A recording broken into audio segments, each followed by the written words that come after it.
Okay, today is the 5th of April 2017, and this is 5 Minute Tarot. And I haven't really thought this through, but I wanted to make 2 points. And one of them is about how to read the tarot. Because some people very considerately left comments on what we need to do in order to learn cards. And I'd like to deal with those points in some way soon, if not next. But I want to tell you one thing about a general approach that I think will work for everybody on how to read cards. But I've also got another point to make that isn't really about reading cards, and I don't know what point to make first. So let me make give me 2 minutes to explain this. Okay, so I grew up in a place called Rutherglen, which is on the outskirts of Glasgow, and Rutherglen is the worst place in the world, and it was back then. So anyway, I went to this school called Rutherglen Academy. Okay, now, so in my wife's family, her parents had friends. They were kind of old, like the parents died when they were 92 and 94 or something, a couple of years ago. So a friend of theirs, her name is Elizabeth, she also lived in Rutherglen, but she went to the Rutherglen Academy in like 1932, and I went there in 1964, right? So, but I happened to meet Elizabeth here in Toronto because she was friends with, and it was really odd because, you know, Rutherglen is, it was odd to meet somebody from Rutherglen, from Millrig Road, that I knew just up the road from me. Okay, so on this past Sunday, it was Elizabeth's 65th wedding anniversary. So my wife and I went to it. Susan was invited. I was invited because I'm married to Susan. Okay, so Elizabeth asked me to take some photographs, which I did. And I put together a little slideshow and added a little bit of audio to it.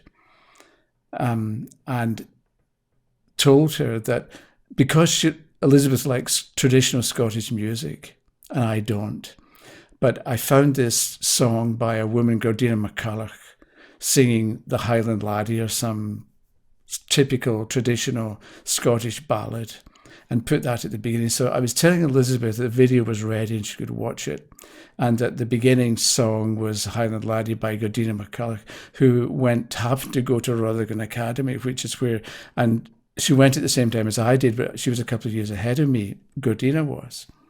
So as part of the conversation, you would think that Elizabeth would then make some comment about the school or about Gordina or about singing or something like that. But Elizabeth's comment was, "It's not there anymore." And I said, "What do you mean?" And she said, "They knocked down the school."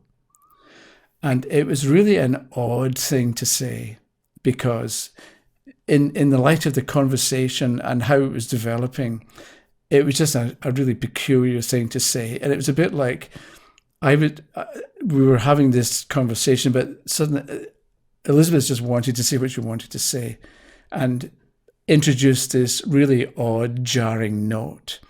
But the reason I'm telling you all this is because Elizabeth is an Aquarian, and my mother was an Aquarian, and they were born about the same, not different years, but 31st of January and the 1st of February.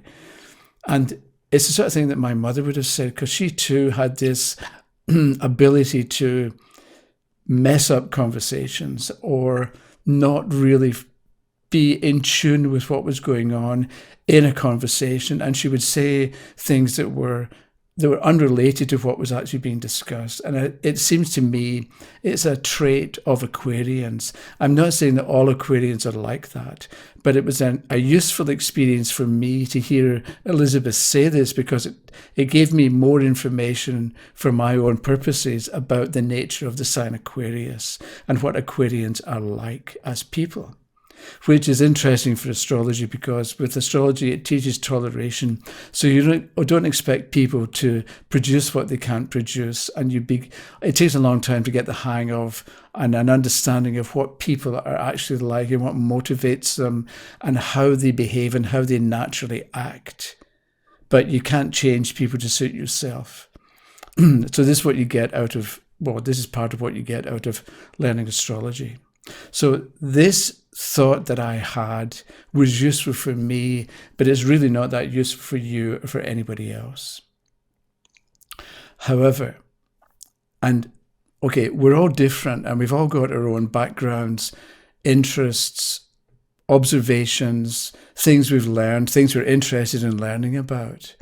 And so when it comes to the tarot, some of the things that you learn, will develop your understanding of the tarot, and you're going to come up with ideas that you might be able to use in a reading, that you're going to be able to pass on to other people, that you might tell other students of the tarot about. And it'll make sense to them and help them to learn better or to learn more. But there will be some things as well that really is just for you. You develop a greater understanding of something, but it's really for you, and you're not going to be able to or interested in passing it along to other people. So the thing is, okay, so to give an example, how do you learn the tarot? Some months ago, I was wondering what to do, and I thought, there's the Fool's Journey, where you take the Fool and you say, okay, the Fool goes on a journey. The first person he meets the magician. What happens when the Fool and the magician have a conversation or have a meeting? And then the changed Fool, having met the magician, now moves on to meet the High Priestess. What happens between them now? And you take the Fool on a journey through all the major trumps. So I thought, okay, instead of doing the Fool's Journey, I'll do the Hermit's Journey, which I thought was quite good.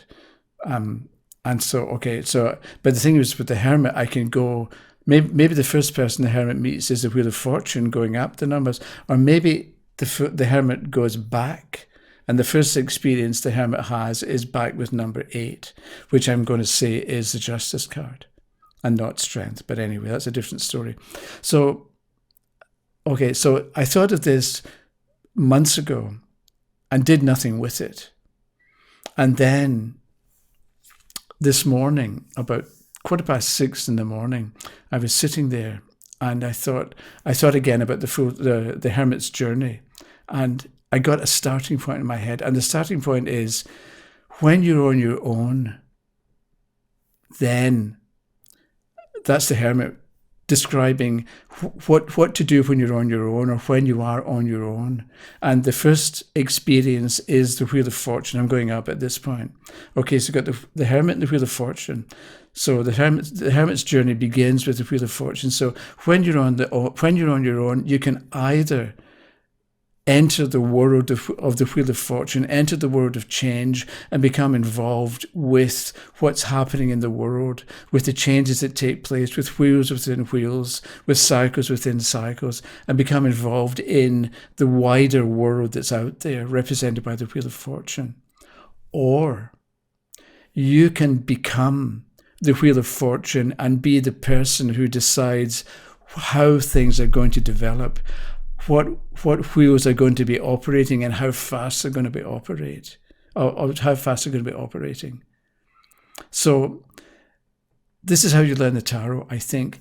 You ask yourself questions and you have ideas about what you might like to do, or maybe you find you're sitting at traffic lights one day and you think, I wonder what would happen if the Three of Swords was opposite the Three of Cups in a Celtic cross spread. Or maybe somebody wants to know about past, present, and future. Three of Swords in the past, Three of Cups in the present. And you find yourself wondering, okay, what kind of story would that tell? And maybe at that moment, you can't think of anything, as I couldn't think of anything 6 months ago when I thought, okay, I'm going to do the Hermit's Journey. And I thought, okay, that's a good idea, but what's step one? My mind was blank. I didn't know what to do. And that'll happen to you as well. You think of something that might be interesting, but you can't immediately do something with it. So what you do is you wait, because later, it might be a day, it might be 6 months, it might be a year. You're going to get an understanding, or an answer will pop into your head. And if you're paying attention and taking yourself and trusting yourself, you're going to be able to make connections with questions that you've asked yourself before. And I think this is how we learn the tarot. And I think that's a very important part of how we learn the tarot, is we ask ourselves questions and listen for the answer. By all means, do the numerology and the elemental dignities and cards and pictures and so on. But I think a lot of it has to do with you trusting your own, and also trusting your own timing. Because if I'd made myself come up with an answer 6 months ago about step 1 in the hermit's journey, it wouldn't have worked that way. It would have been stilted, or it would have been forced, or I would have made it, it might have made sense, but I would have been struggling to make it work. Whereas this beginning point, the hermit is when you're on your own. What do you do? Enter the world or control the world? And that for me is, so I'll let you know how that develops, but that I think is the point I'd like to make. Point number 1, how do you learn the tarot? You ask yourself questions and pay attention to your own thoughts and your own ideas. And you'll find that someday can be a day or a week. I don't mean someday, 40 years from now. Someday it'll click. When you've learned other things in the meantime that you didn't know you needed to know, then it'll click within your own mind, and you'll know how to proceed and what sense it makes. Okay, that was it for today, and I'll see you tomorrow. Okay, bye-bye.